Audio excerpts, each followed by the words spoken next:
Assalamualaikum. But just wait for a minute. Let me add the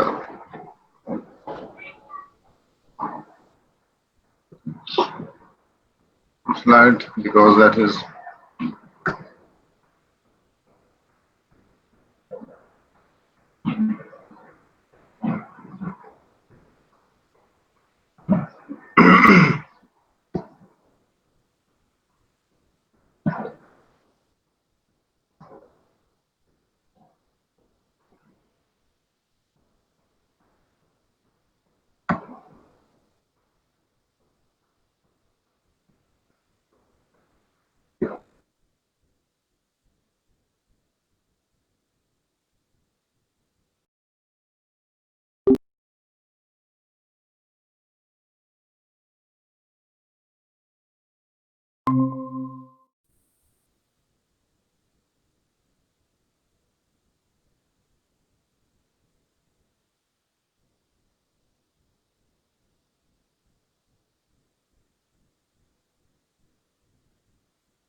Hello.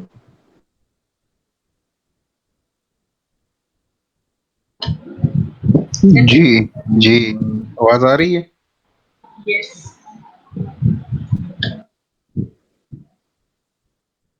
जी।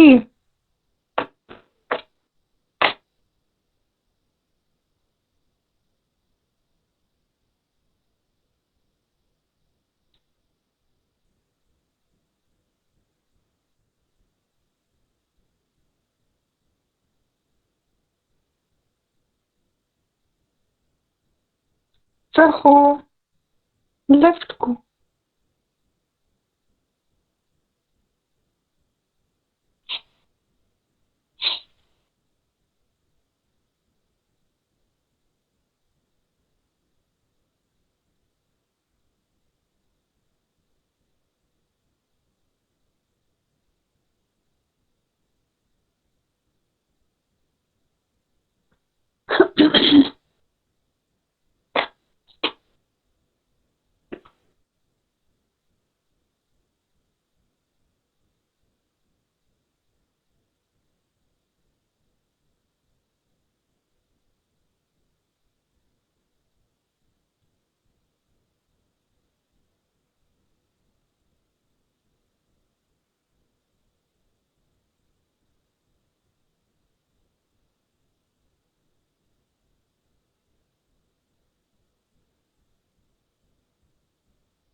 लगता है कोई net का मसला है।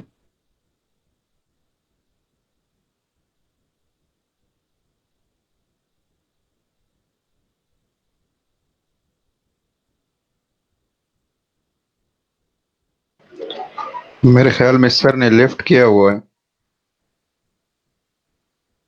अस्सलाम वालेकुम सर।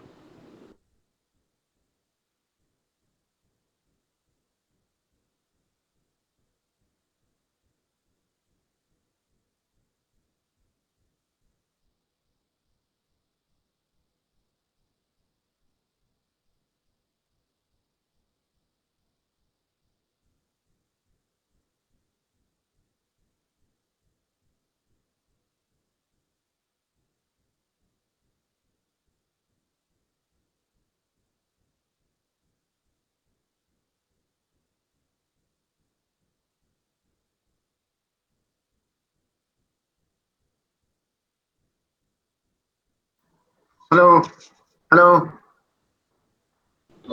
hello. Assalamualaikum, sir. जी सर। जी sir.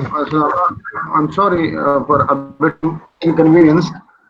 I hope now you can listen me. Yes, sir. So let me start with our new lecture, and that is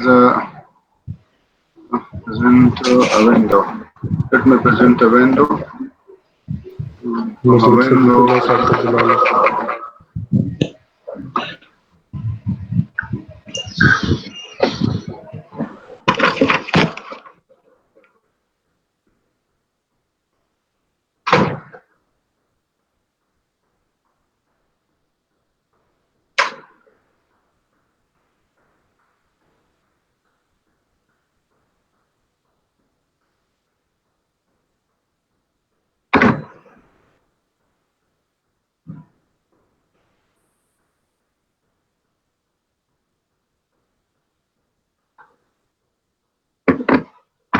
Yes, where is that?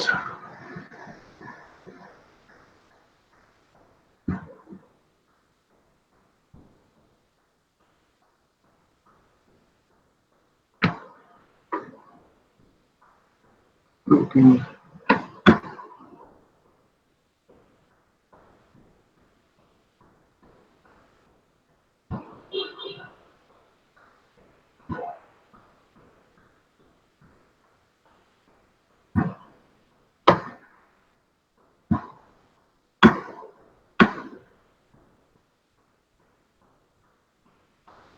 Do you see something on the screen? No, sir. Yes sir your picture You're not listening. So let me share with you the lecture. I'm not sharing my picture. Sir, your screen is not showing, sir. Yes. So let me present a window, your entire a window, a Chrome, and your entire screen. Yes. Now this time I got that. Is it now your? Do you see something on the screen? Yes Yes, sir sir.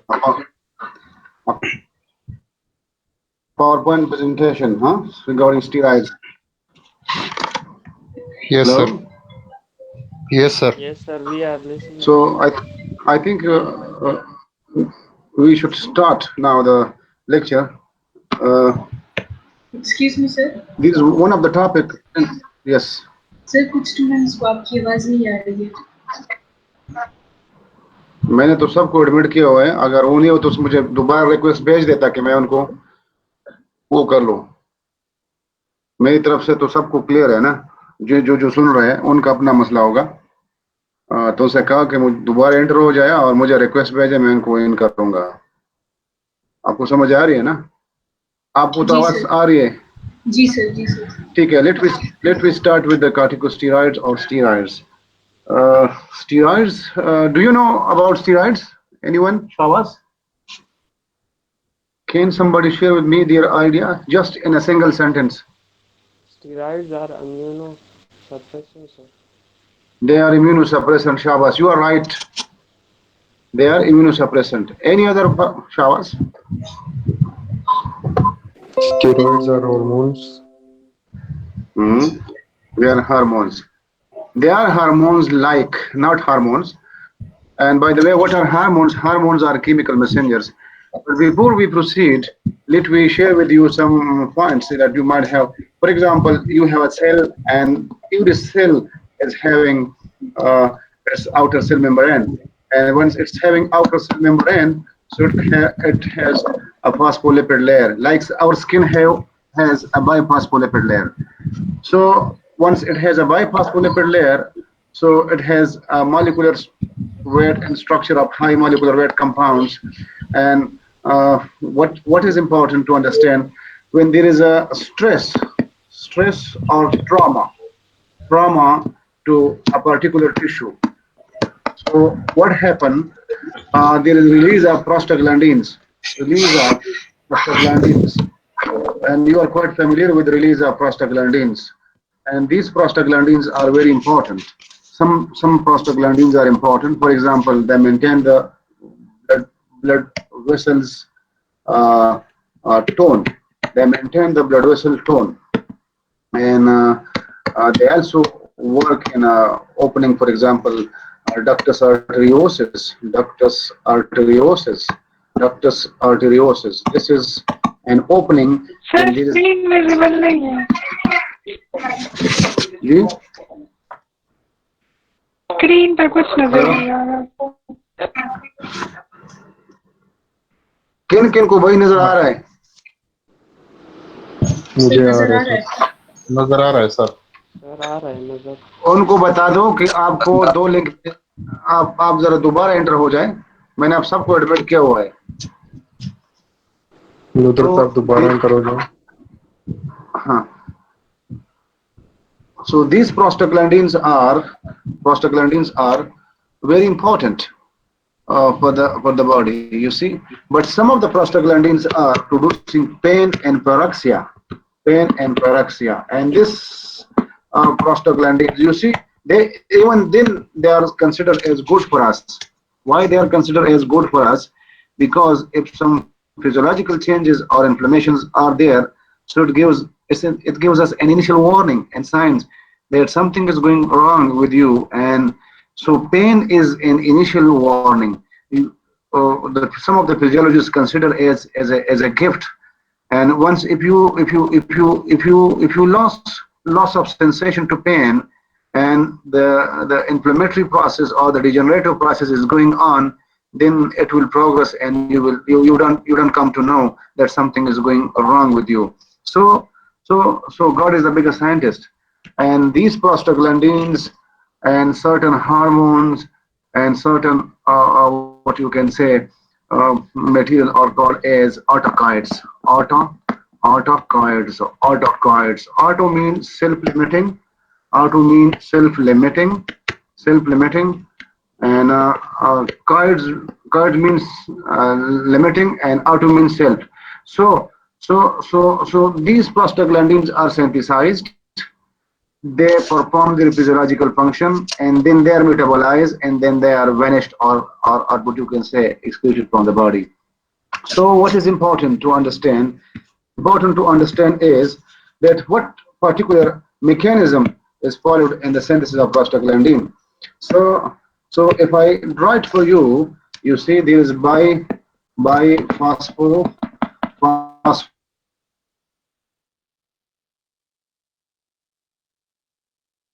You see, in any cells, whether that is your skin or whether that is connective tissues, the skin is a bit different. It has a biphospholipid layer, and there are other cells that has monophospholipid layer, or the content of the phospholipid layer is a bit less. But nevertheless, it has uh, a phospholipid layer. Whether that is bio, or you should not fall in this dogma. So there is an enzyme, and that is called as phospholipase. And this phospholipase enzyme help in converting this into what you can say arachidonic acid. Arachidonic acid. And once it is converted into arachidonic acid, then it is converted through the cyclooxygenase enzyme. Cyclooxygenases enzymes. And these cyclooxygenases enzyme convert into prostaglandins. Prostaglandins. Let me take the marker because this marker is not working. So prostaglandins. I will write it as PGs. And on the left side, through the uh, through the there is an enzyme 5-lipoxygenase, and this 5-lipoxygenase or 5-lipoxygenase is converted into what you can say cytokines. Cytokines. Some of the cytokines are very important. Some of the cytokines are inflammatory, like IL-6, IL-8, and these are inflammatory cytokines.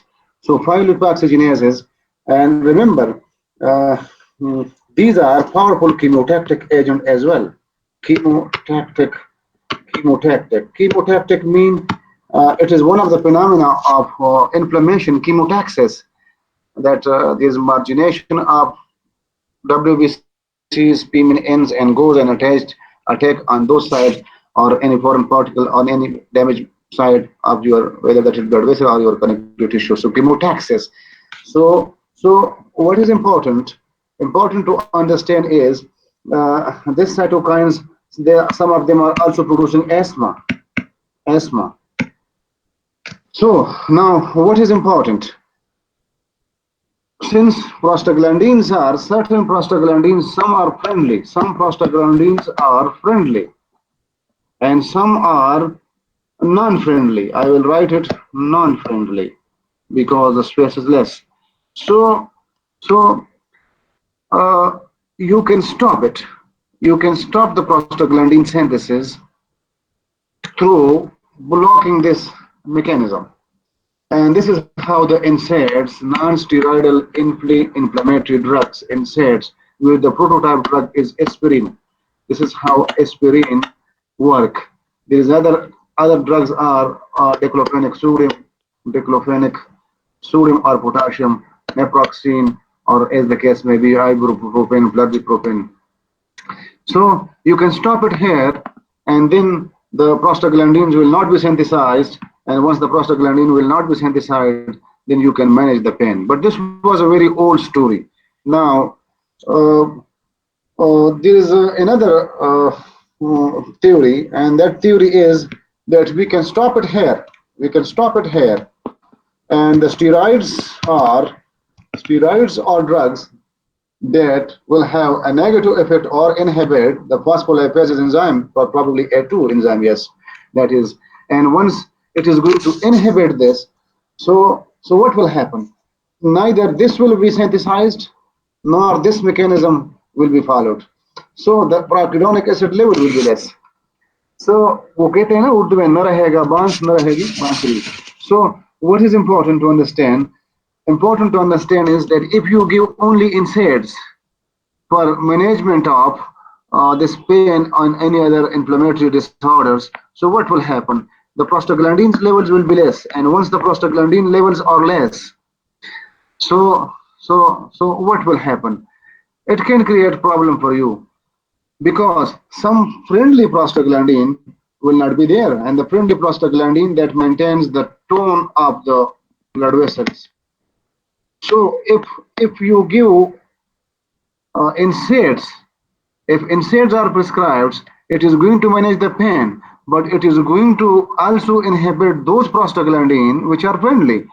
For example, the vascular tone will be no longer maintained, and the vasodilatory phenomena will be no longer maintained. Remember, some certain prostaglandin produces vasodilation. In this particular cases, the blood pressure of the patient will raise. Why? That is why NSAIDs, once patient is using and they are hypertensive. In ophthalmology, your almost all patient will be hypertensive. Mostly elderly की मैं बात कर रहा हूँ. Those who are above 40 और जिनको अक्सर glaucoma होते हैं, majority of the cases वो hypertensive होते हैं. और आपको इसलिए कि प्रिवेंशन पे उनका इतना रोल नहीं है. ये लोगों को जब कोई प्रॉब्लम हो जाता है तभी आपके क्लिनिक में आ जाएंगे. लिहाजा आपने जब इनको कोई एंटी हाइपरटेंसिव दवाई ले रहा है, लेकिन साथ साथ अगर आपने ओरल इंसेट्स पे डाला या टॉपिकल प्रिपरेशन पे, टॉपिकल से तो सर्कुलेशन इतनी नहीं जाती. हमने आपसे लास्ट लेक्चर में बात की थी कि हाउ द इंटीरियर चेंबर से और पोस्टीरियर चेंबर से कितनी उसकी एब्जॉर्प्शन होती है और आउटवर्ड फ्लो और इनवर्ड फ्लो में कौन कौन से ड्रग्स हैं. And we started from there from the yesterday lecture. But today it is very important that once your patient is taking NSAIDs or is already on NSAIDs or concomitantly having a particular disease like rheumatoid arthritis, and that patient is taking non-steroidal anti-inflammatory drugs, so you should be mentally ready for them and telling them that okay, you are hypertensive, you are taking these drugs, so consult your physician, because all NSAIDs can increase the blood pressure because the prostaglandins that maintaining the tones will be less. The vasodilatory phenomena will be less. Therefore, the pressure exerted on the wall of capillary will be high. This is one. The other is stomach. You see, mostly our stomach has gastric mucosa, and this gastric mucosa is having uh, uh, or some mucus secretion, and these mucus secretion are very important. Especially these mucus secretion are very important, and this on the lining of these gastric cells. There are when hydrochloric acid secretion is there. So prostacyclins level, these are certain prostaglandins like prostacyclins which are very important and produce the mucus, and it is the mucus that protect us from the damages of the hydrochloric acid. Therefore, if you give NSAIDs, so it is going to produce problem for you in shape of less amount of prostaglandins which are friendly, and consequently your patient will have GI upset or gastric ulceration problem, or those patients having a pre-history of gastric ulcer. So you should not use NSAIDs. But remember, NSAIDs are very good drugs. So if we block it here, and the arachidonic acid will not be synthesized, so it will create, it will solve your problem for time being, but it is going to create a lot of problem for you. Why? Because the friendly prostaglandin level will be decreased. So if concomitantly your patient is pregnant and you are giving steroids, so steroid cannot be given, you see. And this concept is very important. So coming back to NSAIDs, so NSAIDs, if you block it to this mechanism, so then the equilibrium will be shifted toward this. This arachidonic acid level, which is high, will be now shifted toward this 5-lipoxygenase pathway, and this will be metabolized through this 5-lipoxygenase pathway. And once if it is metabolized through this 5-lipoxygenase pathway, then the inflammatory cytokines amount will be increased. And once that level is increased, then it can create problem for you. So if a patient is having a prehistory of asthma, his asthmatic attack will be increased. If having a prehistory of carpal cardiopulmonary disease or COPD, then the situation will be aggravated. So why? Because you give NSAIDs, and NSAIDs work here at this cyclooxygenase pathway, because you inhibited the metabolism of arachidonic acid. This arachidonic acid will now be shifted toward this left side of this balance, and so inflammatory cytokines level will be increased, and asthma condition will be increased, and that is why perhaps NSAIDs are not advised in patient with COVID-19, because if you are going to take these drugs for myalgia and pain, NSAIDs for management of this pain, so pain will be relieved, but this arachidonic acid, it will be shifted toward this one, and the inflammatory cytokine level will be increased, and once that cytokine levels will be increased, so it can create problem for you. And if a patient is having a prehistory of asthma, then again it can create problem for you. So that is why nowadays in this COVID-19 pandemic, NSAIDs are usually not advised, and they say only give paracetamol, because they are the centrally acting non-narcotic analgesics. So how steroid is important in that? If you block this whole phenomena, here. If you block this whole phenomena here, let me take this. If you block it here, so neither the arachidonic acid level will be less, and neither this pathway. Giving steroids will create problem for you. How? It will create problem for you in shape that neither the friendly nor the non-friendly prostaglandin will be synthesized, because here the gastric mucosa protecting prostacyclin PGI2 will not be synthesized there, and once that is not there, so the mucus protection phenomena will not be there, and that is why steroids are contraindicated in patient having a prehistory of ulcer. There are certain disorders in ophthalmology where the steroid has to be given on oral therapy. And if you give steroids to the oral therapy, for example, dictacartil or dexamethasone or betamethasone, Dr. Sadiqullah might have told you, or your clinician might have told you, that they are used in different ophthalmological disorders, non-endocrine disorders. They are called non-endocrine disorders.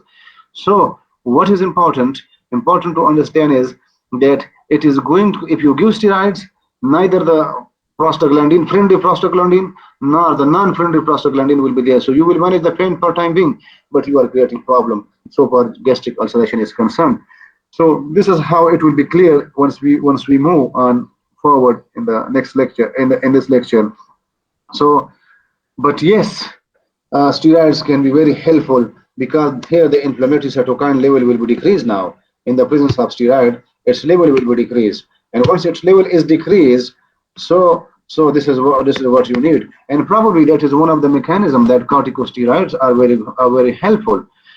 They are not only they are anti-inflammatory drugs.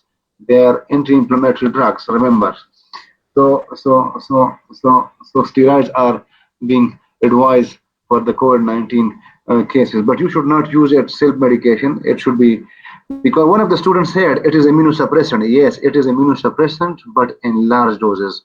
It is not immunosuppressant in recommended doses, in lower recommended doses. So the dose is important. We will discuss that in the next slides once we proceed. So this is how we talked about.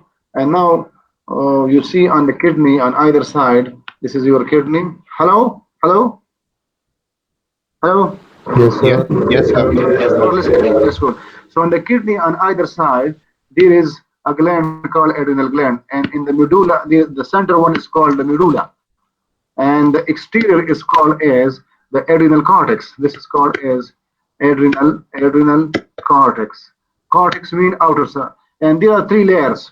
And these three layers you see zona glomerulosa, zona reticularis, and zona fasciculata. You see, and they secretes different different hormones. For example, zona glomerulosa secretes aldosterone, zona fasciculata secretes cortisol, and zona reticularis secretes cortisol plus corticosterones.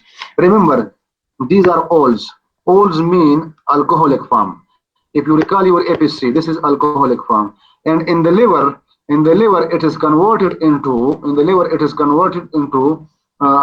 through the own form. Own form means ketone. It is oxidized. Oxidation is there. Oxidation is there in the liver, and then it is converted to cortisone. So it is converted into cortisone.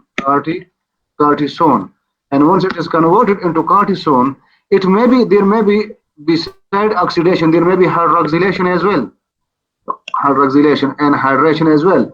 So it didn't become hydrocortisol or hydrocortisone. And remember, from here the story of different derivatives of these steroids are there.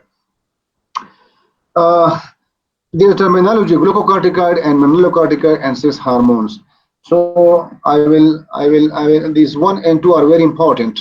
Glucocorticoids helps in the management of carbohydrate metabolism and protein metabolism. Mineralocorticoids is related with sodium and water reabsorption at the level of collecting duct, proximal convoluted tubule, and distal convoluted tubule. So at the level of kidney, you see this these mineralocorticoids or aldosterone is related, and you might have studied that in your physiology. But glucocorticoids are classical corticosteroids. So steroid may be having two phenomenal activity: glucocorticoid activity and mineralocorticoid activity. In our next slides, we are focusing. And yes, of course, some of the steroids will be converted into sex hormones as well, because the nucleus is of steroidal in nature. So cortisol is a precursor for conversion into the sex hormone as well. Those sex hormones are directly released from the from the respective organs, respective gonads and placenta, as the case may be. So this is related to diurnal pattern. I will skip because uh, um, of short of time. But diurnal pattern, let me tell you, this is the cortisol level, and this cortisol is now, if this is the level, so this is the midday. Forget about this one. This is तो इसे adjustment आगे पीछे हो गई. This is midday, and this is midnight. So in generally, once the daily activity are started, the level of cortisol is increased, and once level of cortisol is increased, and once after midday, then the level of cortisol or the steroid hormone are decreased, and there is an increase, and then there is a increase and decrease, and this is called a diurnal pattern or circadian curves. Circadian curves, these are very important. अगर किसी के blood में इन steroid hormone का level इस तरह नहीं जा रहा है तो फिर आपके लिए प्रॉब्लम क्लियर होगा। फॉर एग्जांपल जो लोग जिनका स्ट्रेस का लेवल ज्यादा है, उनमें स्ट्रेस ज्यादा है, उनमें ये जो इंक्रीज का है, it is not followed by enough decrease, और लिहाजा दिन और रात के वक्त में बहुत कम फर्क होता है।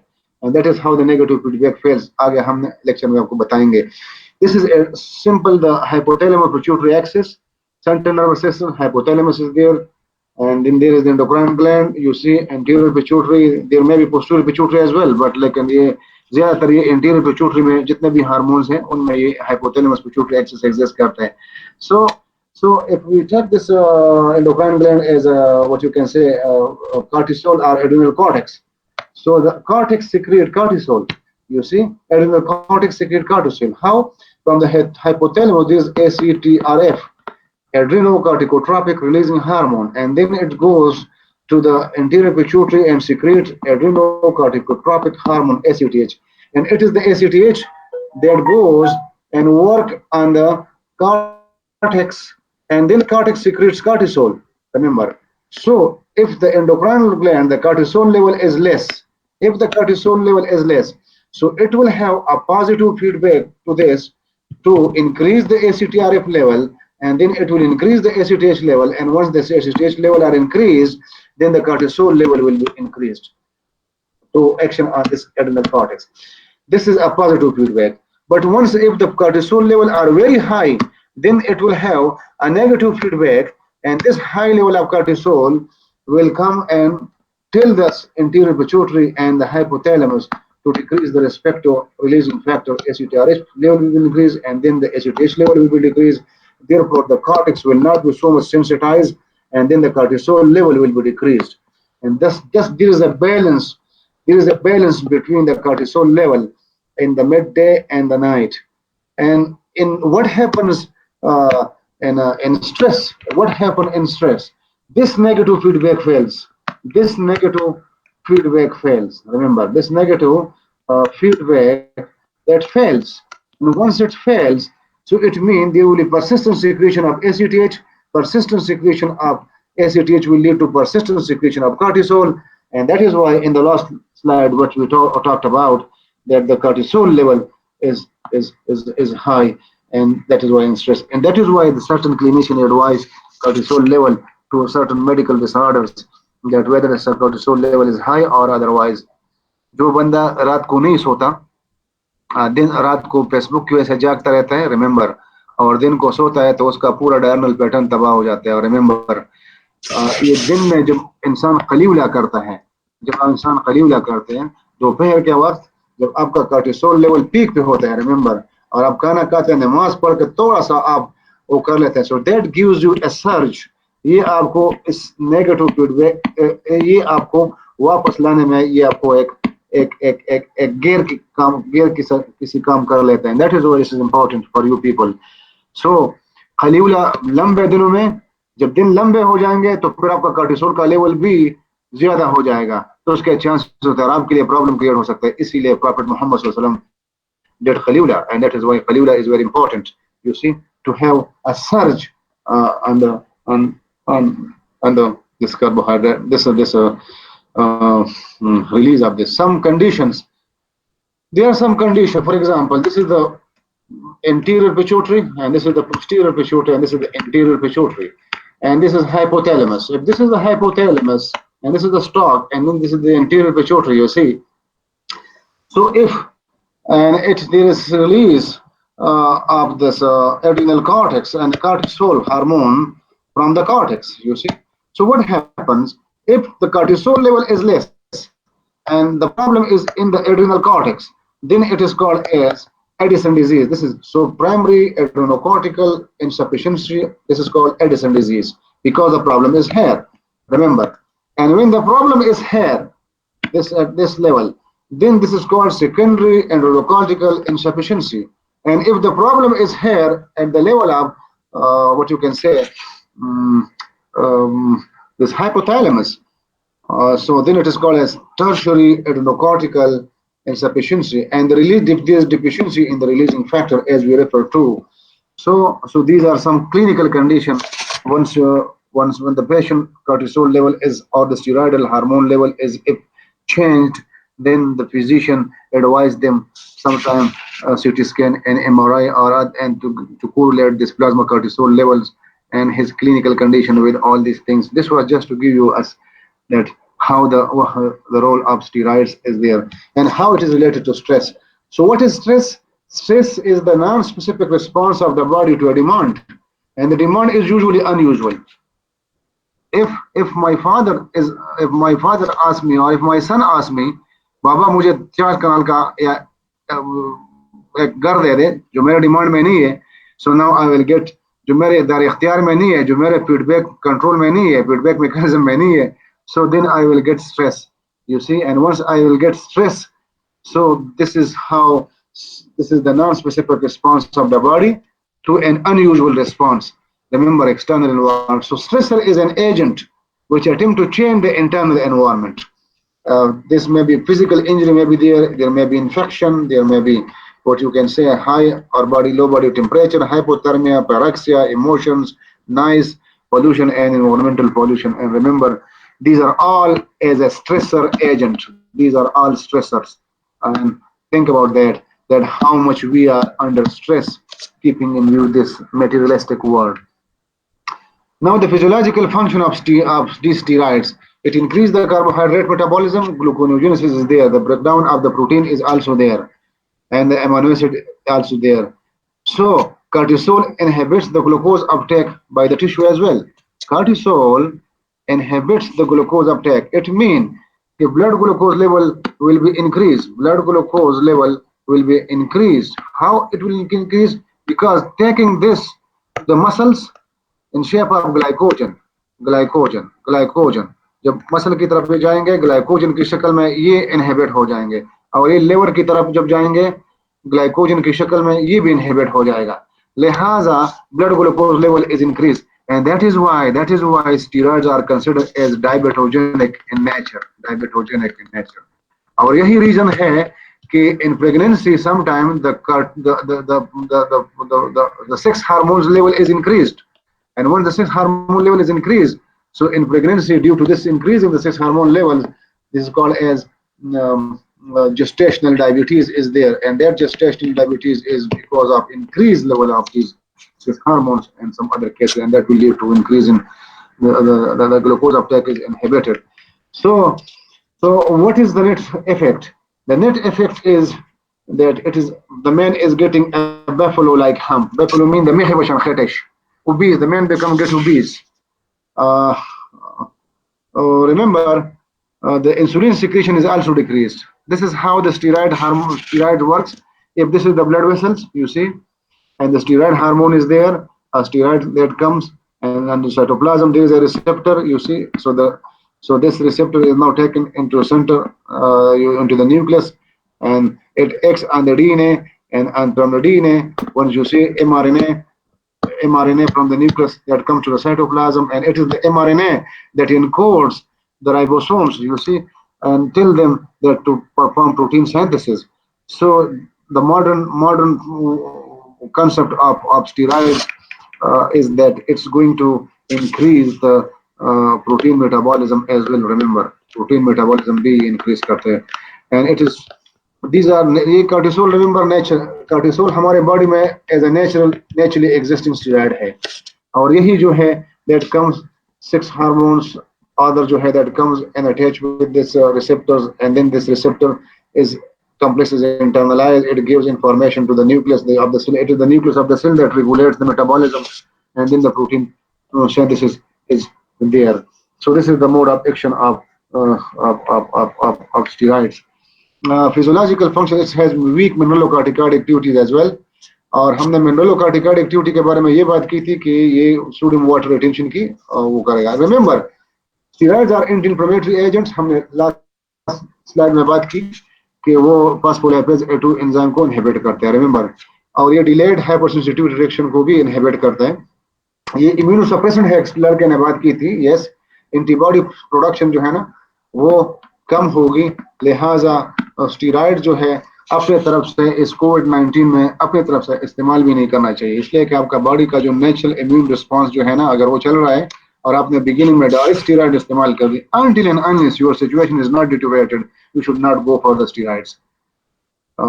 So that is why your physician will decide. So suppresses the DNA-dependent RNA polymerase in the lymphocytes. Remember, and it is the lymphocytes that its level is decreased. And once the lymphocyte level is decreased, what will happen? Decreasing the level of lympholysis will. तो इससे जो mirror image होगा, mirror image जो बनता है, और फिर T cells mirror image लेगा और टी सेल्स पर ये बी सेल्स की मौजूदगी में ये फिर एंटीबॉडी बनाएगा, एंटीबॉडी। लिहाजा अगर आप स्टीरॉइड्स लार्ज डोजेज में ले रहे हैं, रिमेंबर लार्ज डोजेज में, सो दे विल बी इम्यूनोसप्रेसेंट। और शायद जब हम ऑर्गन ट्रांसप्लांट करवाते हैं उस वक्त स्टीरॉइड्स हम लार्ज अमाउंट में लार्ज डोजेज में देते हैं और उनकी लॉजिक ये होती है कि लिम्फोलिसिस करेगा और फिर टिश्यू ग्राफ्ट रिजेक्शन जो आप टिश्यू आप ऑर्गन ट्रांसप्लांट करवाते हैं उसके खिलाफ फिर एंटीबॉडी नहीं बनेंगे, लेकिन उस मरीज को जो है ना चांसेस ऑफ इन्फेक्शन बहुत ज्यादा होते हैं, लिहाजा उसको आप हाई ग्रेड जो है ना BCL3 ले या उसके जो हाईली जो साफ जगह है उसमें आप उसको रखोगे।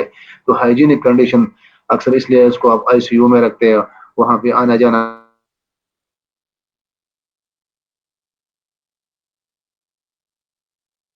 the man immunocompromised so that there is no tissue graft rejection, और ताकि वो टिश्यू जो है ना पेवनकारी उसके हो जाए और उसके बाद है ना फिर आप स्लोली ग्रेजुअली स्टीरॉइड का डोज कम कर लेते हैं और उसका अपना ब्लड जो है ना पिक्चर दोबारा नॉर्मल हो जाते हैं, वो फिर इम्यूनो compromised स्टेट से निकल जाते हैं।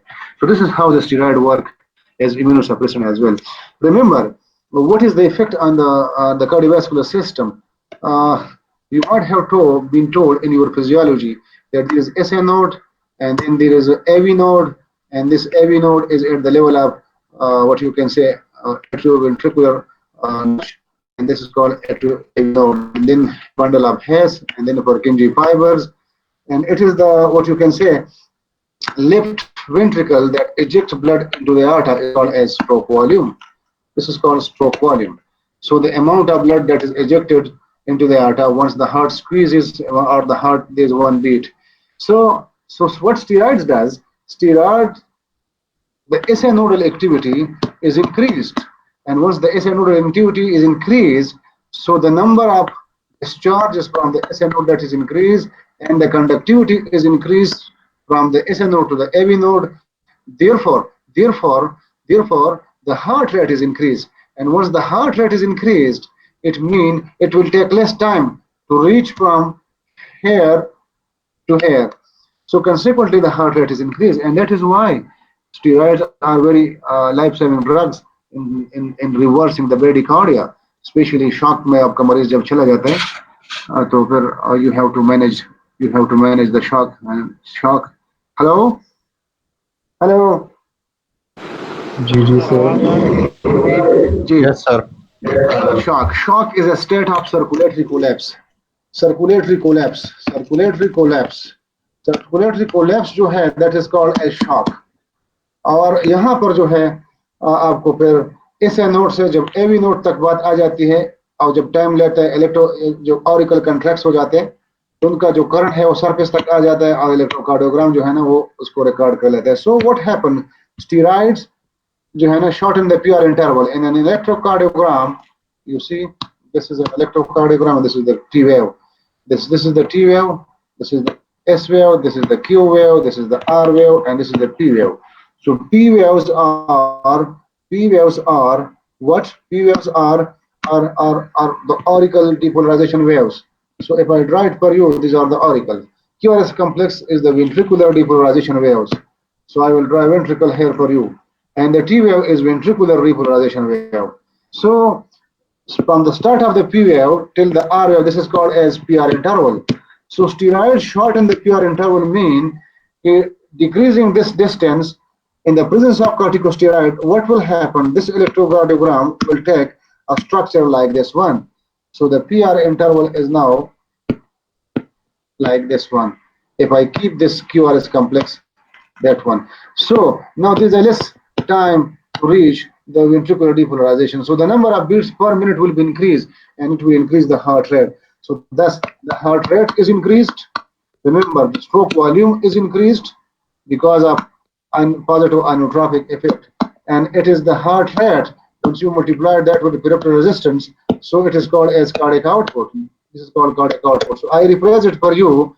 This is mathematical expression for blood pressure. Peripheral resistance multiplied by heart rate into stroke volume, and this is equal to cardiac output. So I can rearrange this equation as stroke volume. So it is the steroids that increases the blood pressure. How? It increases the heart rate. It increasing the heart rate. Remember, and it increases the stroke volume. How the stroke volume is increased? Because it is having a positive inotropic effect, that the heart myocardium is now contracting with a high force. So sufficient amount of blood is ejected into the aorta. But remember, this is a very technical point to remember, that steroid increases the vascular response to adrenaline and noradrenaline. If this is the blood vessels, you see blood vessel is there, and on the blood vessels, on the blood vessel, there is a receptor called as alpha 1 receptor, and noradrenaline come and attach with this. So what happens? So the blood is now circulating this blood vessel. It is exerting pressure on the wall of the capillary of this blood vessels. So sensitivity of this vascular response to noradrenaline is increased, mean peripheral resistance will be increased. So the blood pressure increases manifold, because this is parameter is also increased, this is also increased, this is also increased. And if you increase this by 1 degree, there will be blood pressure will be increased by manifold. And that is why when the man is going to a state of circulatory collapse, then the doctor says, give them Silocortep or Dexa, you see, and as it is a Silocortep that increase the short that increasing the conductivity, shorten the PR interval, or consequently blood pressure is increased. Now what happens if there is no emergency and you are using these steroids for a long considerable period of time, like there are certain disorders of the ophthalmology where these steroid delta cartel etc. are being given for 4, 5, 6 tablets per month, you see. And then what it will happen, it will lead to increasing the heart rate. Consequently, all these phenomena, this will lead to a steroid induced hypertension. So you should be mentally ready for that as well. So what will you tell them person? To in order to avoid water absorbing phenomenon, to avoid this, you will tell the patient, I'm going to advise these drugs, but salt जो है आप नहीं लेंगे. Remember, salt की intake आप मरीज पे inhibit करोगे, because उसकी जब mineralocorticoid activity है, अगर उसके साथ आप mineral दे रहे हैं, तो फिर sodium water retention ज़्यादा हो जाएगी. So one advice to the person who are using corticosteroid to the oral route is avoid the use of common salt, table salt. Effects on the urinary system, yes, of course. GFR is increased, and the secretion of this, so urine formation is also increased, because the whole hemodynamic is now increased. What is the effect on the blood? This is very important. Blood lymphocyte level is decreased, and the platelet level and the RBC level, that is increased. Remember, neutrophil level is increased, and the clotting time is shortened. This is a technical point to remember. Clotting time is shortened, and those who have a prehistory of ischemic ischemic ischemic stroke, you should use the steroid with caution, because it may lead to the clogging or platelet phenomena that is increased, and tendency toward clogging or platelet adhesion will be increased. And what is the effect on the growth? Of course, it retards the growth, and dwarfism may be there. These are some other effects. This whole lecture is available on my YouTube channel in audio recording tape. You can take the support of this. Now, what happens? How it is metabolized in the body? As I told you, that is converted to dihydrocortisol and then tetrahydrocortisol, and is excreted in the urine. There are certain synthetic steroids, methylprednisolone.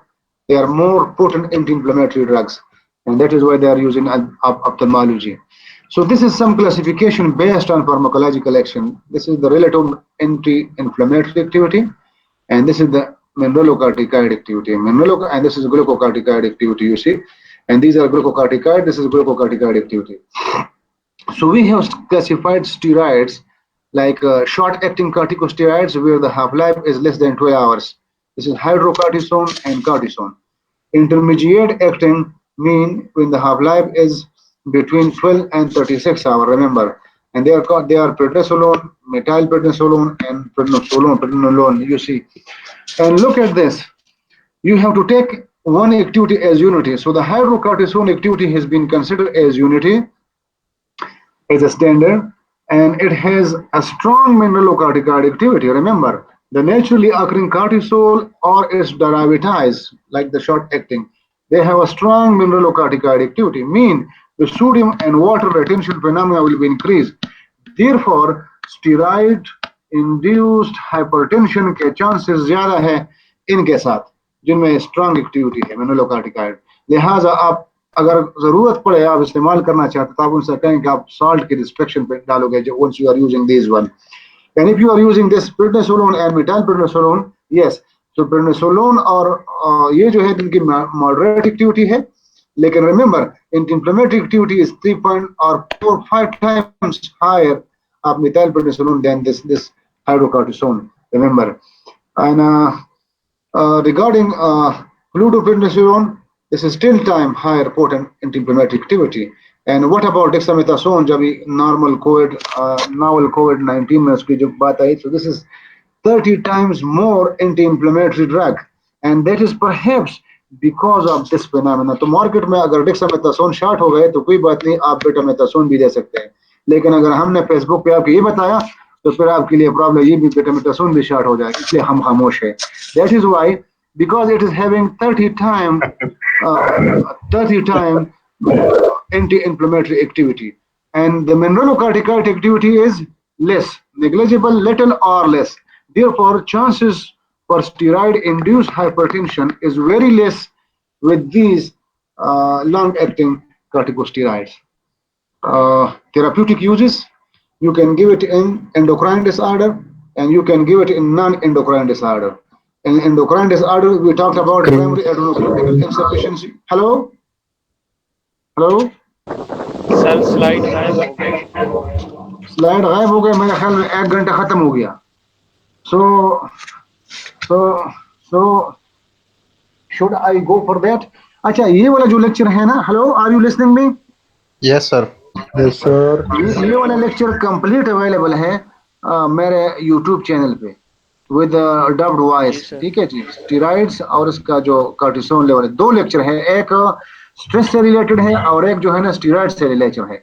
और तो आप वो जो voice dubbed है, slide dub है, वो ले लें, और जो कॉमन लोगों के लिए जो अवेयरनेस है आप वो न ले, आप उसको देख सकते हैं, वो 5-6 मिनट का मैसेज है, वो तो जनरल पब्लिक अवेयरनेस के लिए है. सो कहाँ पे हम नहीं दे स्टीरॉइड, हम कहाँ पे नहीं दे सकते. अब हम पेप्टिक अल्सर में नहीं दे सकते, इसलिए कि आपको पता है कि पेप्टिक अल्सर में जो है ना ये म्यूकस प्रोटेक्टिव लेयर जो है ना वो प्रोस्टाग्लैंडिन नहीं बनेंगे, बिकॉज ऊपर से एराकिडोनिक एसिड नहीं बनेगा. जब एराकिडोनिक एसिड नहीं बनेगा तो सारा सब कुछ जो है ना आपका खत्म हो जाएगा, फ्रेंडली प्रोस्टाग्लैंडिन भी नहीं बनेंगे, और लिहाजा जो जो जो इंसेक्ट्स की तरह इसका इफेक्ट होगा with regard to the peptic ulcer. लिहाजा वो भी आप नहीं दे सकते, ये भी नहीं दे सकते. और हाइपरटेंशन और कंजेस्टिव हार्ट फेलियर में इसलिए नहीं दे सकते कि इससे स्टेरॉइड इंड्यूस्ड हाइपरटेंशन और एडिमा हो सकती है. और डायबिटीज मेलाइटिस में नहीं दे सकते, इसलिए कि ब्लड ग्लूकोज लेवल इंक्रीज होगा. और ग्लाकोमा में भी ऑफ कोर्स आप नहीं दे सकते, because of its vasoactive phenomena increasing the vasoconstriction, and this vasoconstriction can create problem for you, increasing the intraocular pressure. और ऑफ कोर्स प्रेगनेंसी में आप नहीं दे सकते, इसलिए कि फिर ये विजुअलाइजेशन अप्यूटिस करेगा, और इसके बारे में मैंने अपने मेरे उस डब वीडियो उसमें सारी चीजें सब कुछ मौजूद है. आपके जहन में अगर कोई सवाल है आप पूछ सकते हैं. In the mean time I am going to try. Sir ये स्टेरॉइड का ट्रिगर मैकेनिज्म क्या है? What do you mean by trigger mechanism? शाबाश. इसके लिए कोई खास रिसेप्टर्स पे ये काम करते हैं कि कैसे? एक मिनट में जरा इसको, खास रिसेप्टर पे काम करते हैं स्टेरॉइड्स. ये सब कोर्स मैंने बात की ना कि स्टेरॉइड ब्लड में आपके एज ए हार्मोन, जब आपने बात की ये ब्लड से जाएंगे साइट ऑफ एक्शन पे, हर एक टिश्यू के ऊपर जो है ना, उसके ऊपर स्टीरॉयड रिसेप्टर होते हैं, उनके साथ ये मिल जाएंगे। ये स्टीरॉयड रिसेप्टर कम्प्लेक्स फिर इंटरनलाइज होगा जब एंडोसाइटिक फिनोमिना के जरिए, और जब ये इंटरनलाइज होगा फिर जो है ना आप आप आप आप उस पे जाएंगे, what you can say nucleus पे पहुंच जाएगा। न्यूक्लियस से एमआरएनए की जो है ना एनकोडिंग फिनोमिना इंक्रीज होगी, और साइटोप्लाज्म में टीआरएनए जो है ना ट्रांसपोर्ट आरएनए उसके लिए वो लाएंगे, लिहाजा प्रोटीन मेटाबॉलिज्म इज इंक्रीज्ड। तो ट्रिगरिंग मैकेनिज्म क्या है? ट्रिगरिंग मैकेनिज्म बहुत ज्यादा है। अगर आपके बॉडी में स्टीरॉयड का लेवल कम है, वो भी एक ट्रिगरिंग मैकेनिज्म है। इसीलिए कि नेगेटिव फीडबैक के जरिए फिर पॉजिटिव फीडबैक के जरिए उसका फिर लेवल इंक्रीज होगा। आप स्लाइड देख रहे हो कि नहीं? जी सर, अभी नजर आ रहा है। हाँ, चलो मैं जरा पावर पॉइंट स्लाइड प्रेजेंटेशन पे जाता हूँ। So let me go to the, नजर आ रहा है? जी sir. Yes, sir. That's good. तो आपका सवाल ये था कि ट्रिगरिंग मैकेनिज्म क्या है। तो ट्रिगरिंग मैकेनिज्म भाई ये है कि ब्लड में, let me take the marker, कि ब्लड में जब आपका, जिस तरह मैंने बात की, कार्टिसोल का लेवल कम है, अगर कार्टिसोल का लेवल कम है तो ये ट्रिगर मैकेनिज्म होगा पॉजिटिव ऑन द हाइपोथैलेमस, ठीक है जी, और होगा एंटीरियर पिट्यूटरी पे, यहाँ से भी रिलीज होगा, यहाँ से रिलीजिंग फैक्टर रिलीज होगा, और ये जाके फिर कॉर्टेक्स पे जो है ना, एड्रिनल कॉर्टेक्स पे ये कार्टिसोल का लेवल फिर इंक्रीज करेगा। जब इंक्रीज होगा फिर नेगेटिव फीडबैक के जरिए आएगा। So the triggering mechanism is it's level itself of the cortisol or the corticosteroid, remember, ये उनका एक ये है। लेकिन कैसे अमल करेंगे? तो हर एक सेल्स है, और सेल्स के अंदर न्यूक्लियस है।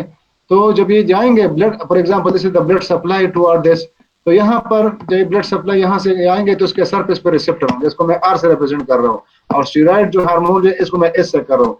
सो एस प्लस आर बनेगा, और एस प्लस आर जो है इंट्रोसाइटिक ये जो कम्प्लेक्स है ये अंदर इंटरनलाइज होगा, और फिर साइटोप्लाज्म के जरिए जाएगा न्यूक्लियस में, और यहाँ पर जब डीएनए है यहाँ पर ये इसको इंफॉर्मेशन देगा, और यहाँ से एमआरएनए जो है ना साइटोप्लाज्म में आ गया, और फिर राइबोसोम के ऊपर जो है, राइबोसोम के ऊपर जो है फिर जो है ना टीआरएनए भी यहाँ से इस तरफ से कंट्रास्ट आ रहा है, और ये इस तरफ से आएगा, और लिहाजा प्रोटीन सिंथेसिस यहाँ पर आपका हो रही है।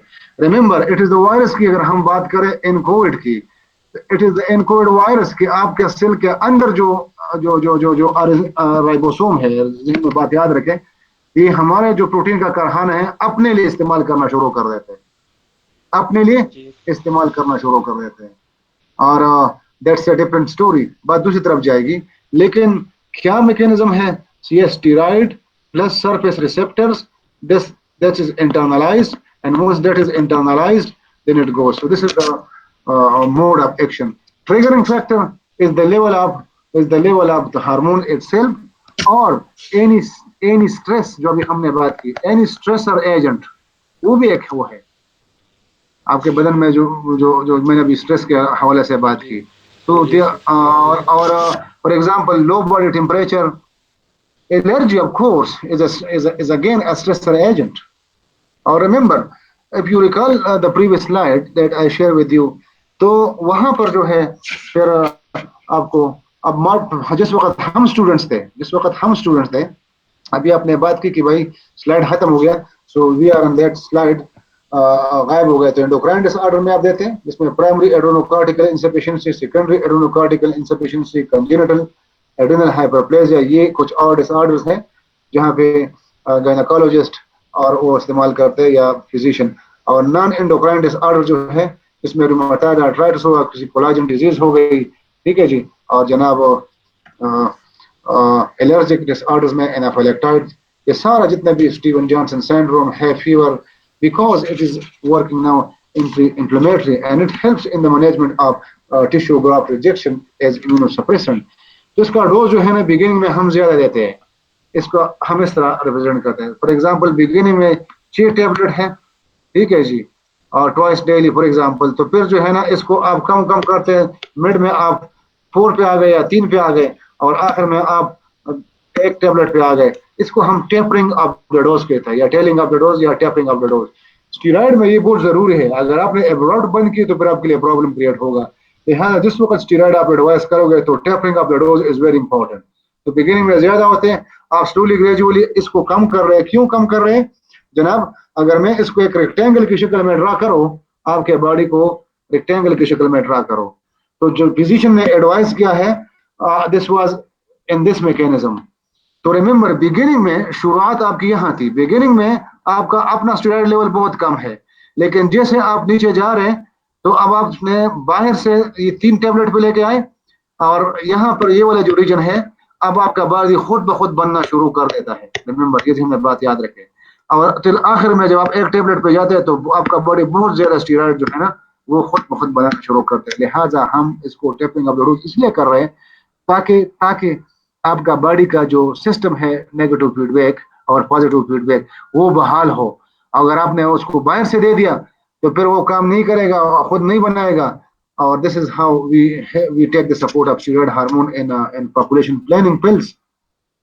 तो वही एक मैकेनिज्म है। लिहाजा फिर टेपरिंग ऑफ द डोज जो है बहुत जरूरी है स्टीरॉयड में। अक्सर हम एडवाइस करते हैं टेपरिंग ऑफ द डोज नहीं करते, वो छोड़ देते हैं उसको, फिर वही प्रॉब्लम के साथ दोबारा आने शुरू हो जाती है। सो एलर्जिक डिसऑर्डर में, डर्मेटोलॉजिकल डिसऑर्डर्स में, ठीक है जी, और हम ऑप्थेल्मोलॉजिकल डिसऑर्डर में, आयराइटिस में, कॉर्नियल अल्सर में, कॉर्नियल वेस्कुलराइजेशन में, ठीक है जी।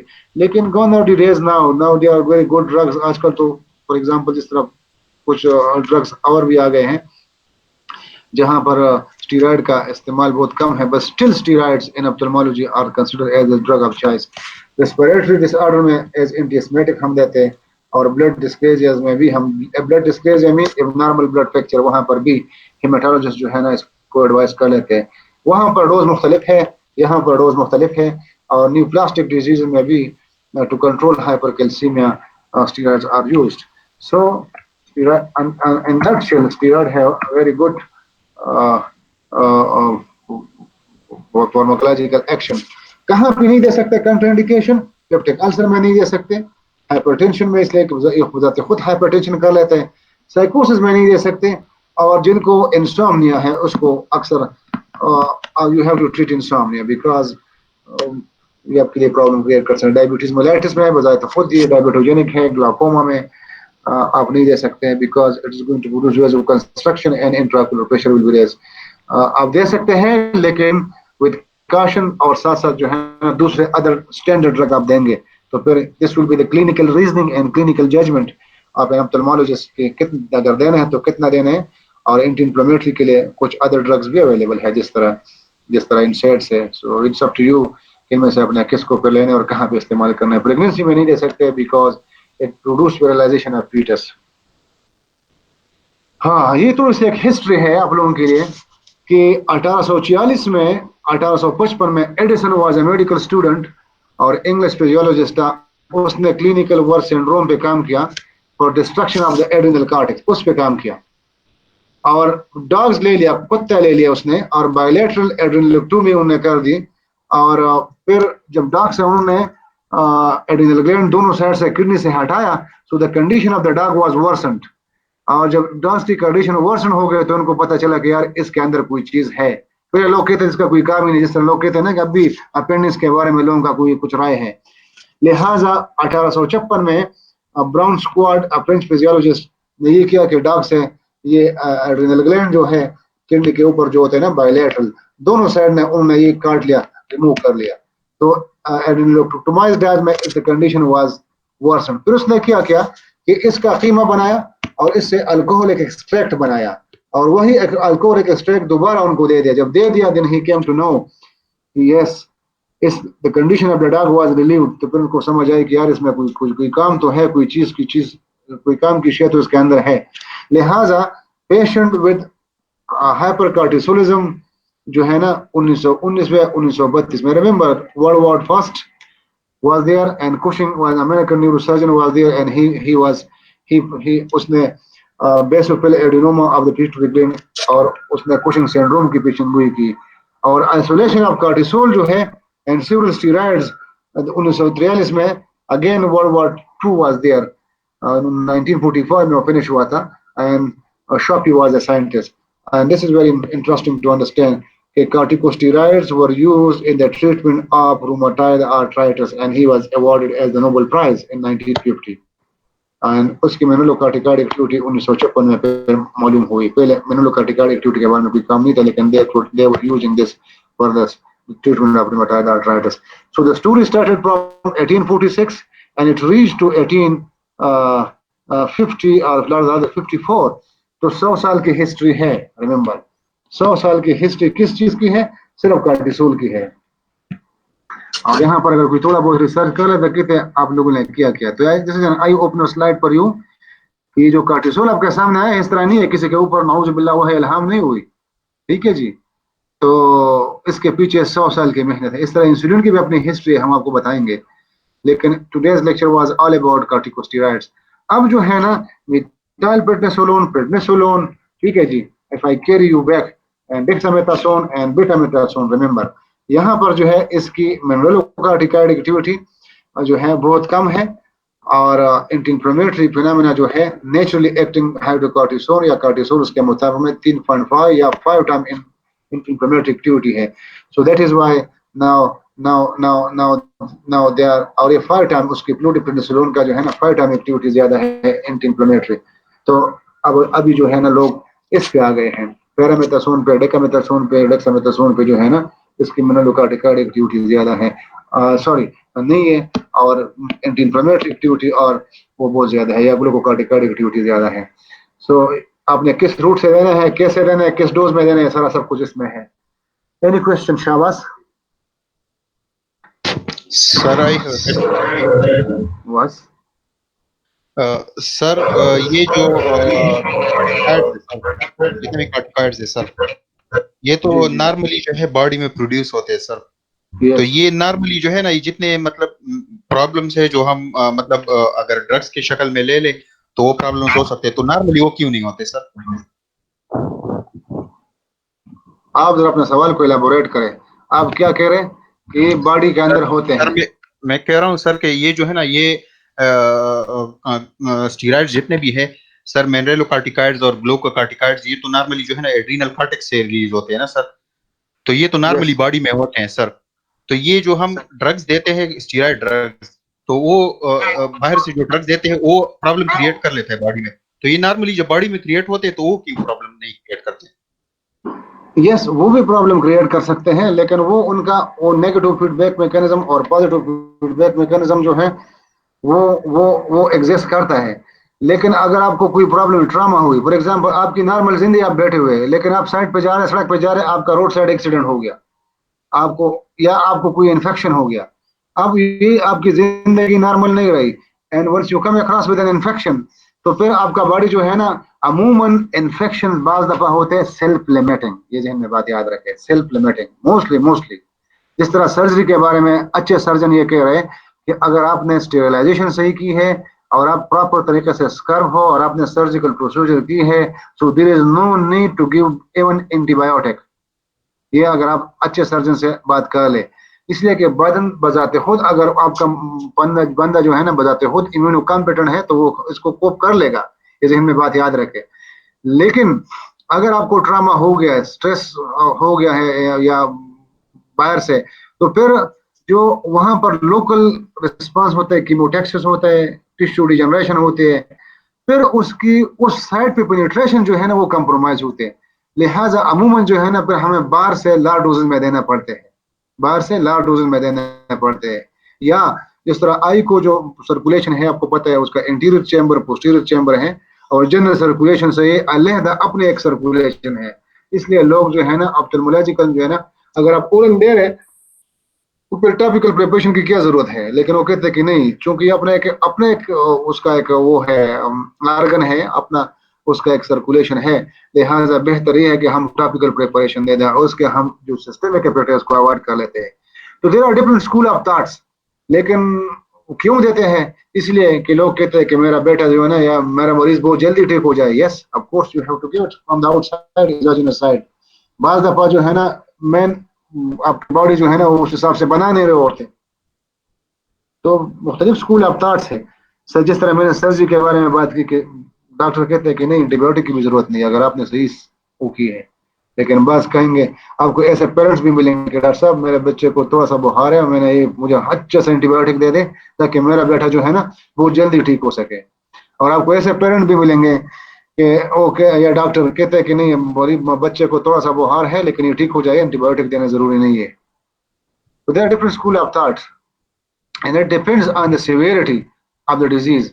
इसीलिए हमारा जो थर्ड वर्ल्ड कंट्रीज है इसमें अक्सर सब क्लिनिकल एक्सपोजर हो चुका होता है जो हमें पता नहीं होता है, और वो हमारे बॉडी ने अपने स्टीरॉइड्स, नेचुरली स्टीरॉइड्स और नेचुरल फिनोमेना जो है ना, जो इम्यून सिस्टम है, फॉर एग्जांपल आपका किलर सेल्स है, आपके न्यूट्रोफिल्स है, आपके मोनोसाइट्स है, लिम्फोसाइट्स है, बेसोफिल है, एंटीबॉडीज फॉर्मेशन है, उसके जरिए उसमें कोप अप किया होता है लेकिन हमें पता नहीं होता.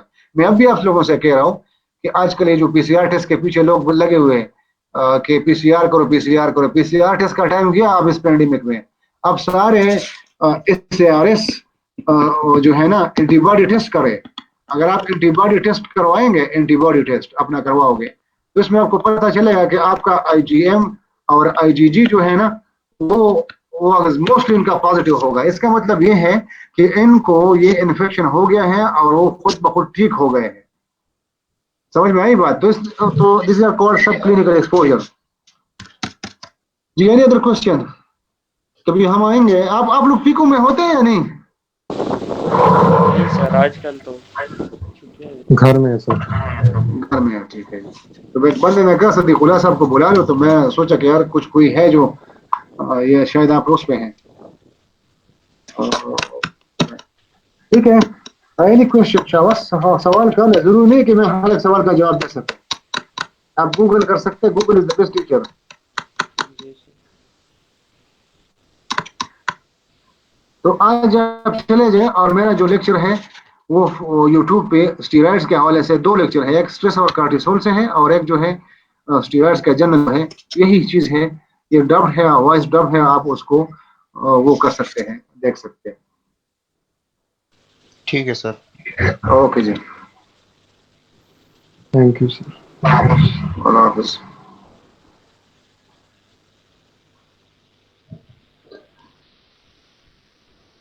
हेलो. हाँ, बस लीव पे सर लाभ.